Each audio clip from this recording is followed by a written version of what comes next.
அனைவருக்கும் வணக்கம். நம்ம முதல்ல கைக்கு மார்க் பண்ணோம் இல்லைங்களா, அவங்களோட அளவுக்கு தான் இப்போ பாடிக்கு மார்க் பண்ண போகிறோம்.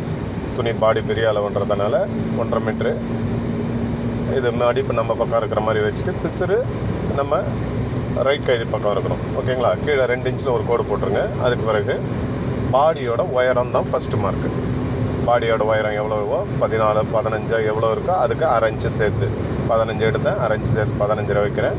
அடுத்ததாக பின்கழுத்து இறக்கம் 9 10 என்ன மார்க்கோ அந்த அளவில் 10 இன்ச்சு பின்கழுத்து இறக்கம், அதில் ஒரு மார்க்கு. அடுத்து இது ஆம்கோல் இறக்கத்துக்கு ஒரு மார்க்கு. பாடி சுற்று அளவில் 8ல் ஒரு பாகத்தில் மார்க் பண்ணிக்கிறோம். அடுத்ததாக கழுத்து அகலம் 3 இன்ச்சில் ஒரு மார்க்கு. அடுத்ததாக ஷோல்டர் அகலம் 3 இன்ச்சில் ஒரு மார்க்கு. இது பாடி சுற்றளவில் 4ல் ஒரு பாகத்தில் 1/2 இன்ச்சு சேர்த்து மார்க்கு. இது இடுப்பு சுற்றளவில் 4ல் ஒரு பாகத்தை கூட 1 இன்ச்சு சேர்த்து ஒரு மார்க்கு. ஓகேங்களா? இப்போ மேல் தோல் அளவு போட்டுடுறோம். இது ஆம்கோல் இறக்கத்துக்கு ஒரு கோடு, பின்கழுத்து இறக்கத்துக்கு ஒரு கோடு, கழுத்து அகலத்துக்கு ஒரு கோடு, அடுத்ததாக ஷோல்டர் அகலத்துக்கு ஒரு கோடு. இப்போது பாடி சுற்றளவும் இடுப்பு சுற்றளவும் இணைச்சி ஒரு கோடு. இது எக்ஸ்ட்ரா 1.5 இன்ச்சில் கோடு. இப்போது லேசாக கிராஸாக ஒரு 1/2 இன்ச்சு அந்த பாடி சுற்றளவு ஆம்கோல் இறக்கம் இருக்கு இல்லைங்களா, அதில் ஒரு 1/2 இன்ச்சு கிராஸ் பண்ணி ஒரு வளைவு கோடு போட்டுடுறோம். கழுத்துக்கு வளைவு போட்டுரும். இப்போ எப்பவும் போல் கைக்கு மார்க் பண்ண மாதிரியே சென்ட்ருக்கு 2 எடுத்துக்குங்க. அப்படியே பிரித்து இந்த பக்கம் திருப்பி தட்டுங்க. பீஸ்க்கு மார்க்கு நம்ம மேல் துணியில் இருக்கிற மாதிரி பண்ணிக்கோங்க. பண்ணிவிட்டு தீர்த்தக்கூடாது, அழகாக அப்படியே வச்சு தட்டினீங்கன்னா உங்களுக்கு அச்சு கீழே இறங்கிடும்.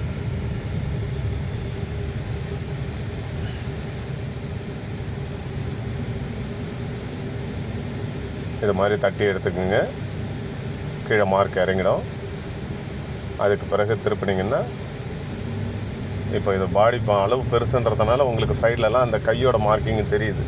இல்லைன்னா கையெல்லாம் கொஞ்சம் நம்ம தூரமாக தான் எடுப்போம், இடைவெளி சரியான இடைவெளி விட்டு எடுப்போம்.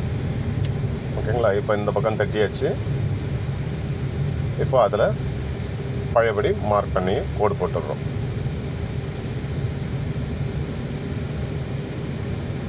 இந்த கழுத்து அகலத்தை மேலே என்ன அளவு வைக்கிறோமோ அதை விட கீழே ஒரு 1/2 இன்ச்சு கூடுதலாக வச்சிங்கன்னா உங்களுக்கு ஒரு நல்ல ஷேப் கிடைக்கும், ரவுண்டு ஷேப் கிடைக்கும். சென்டர்லாம் கோடு பண்ணிடுறோம், சைடுலேயும் மார்க் பண்ணி கோடு போட்டுடுறோம்.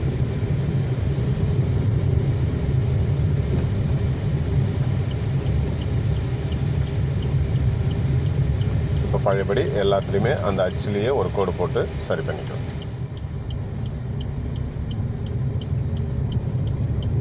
பாருங்கள், ஆம்கோலுக்கு எல்லா இடத்துலையுமே கோடு போட்டுடுறோம். சைடு கோடு. இது துணி பாடி பெரிய அளவுன்றதுனால நமக்கு பாடி சுற்று அளவுலலாம் அந்த கை வந்து டிஸ்டர்ப் பண்ணுது. ஓகே, வளைவு கோடு போட்டாச்சு. அந்த மேல் கழுத்தில் இருக்கிற அகலத்தை விட கீழே வந்து பின்கழுத்து இறக்கத்தில் கொஞ்சம் கூடுதலாக வச்சிங்கன்னா ஷேப் நல்லாயிருக்கும். பாருங்கள், சரிங்களா? இப்போ பாடியோட பின்கழுத்து அளவு எடுத்து எப்படி பண்ணதுன்ற மார்க்கிங்கை பார்த்துருக்கோம். இப்போ ஃப்ரண்ட் நெக்கை மார்க் பண்ண போகிறோம். முதல்ல கழுத்து அகலத்தை எடுத்துக்குவோம். கழுத்து அகலத்தை எடுத்து கீழே பொருத்திக்கிறேன். இது துணி சுகராக இருக்கிறதுனால கொஞ்சம் வேறு மாதிரி எடுக்கிறோம். கழுத்தோட அகலத்தை பொருத்தி அதுக்கு பிறகு பாருங்கள், இது கழுத்தோட அகலம் வரும்.